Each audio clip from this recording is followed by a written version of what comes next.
Dreaming public servant, ikaw ba ay incoming graduating students or matagal ng graduate at balak pumasok sa uniform service?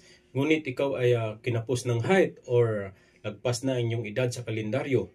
Ang Republic Act 115491 ang sasagot sa problema ninyo. It is an act lowering the minimum height requirements of applicants to the Philippine National Police, Bureau of Fire Protection, Bureau of Jail Management and Penology, and Bureau of Correction. Ang height para sa mga lalaki ay 1.57 meter or equivalent to 5'2", and sa mga babae is 1.552 meter or 5'0", 5 flat.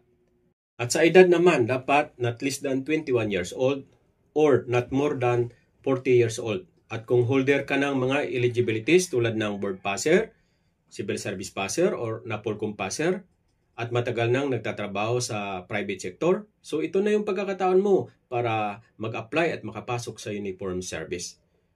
Okay?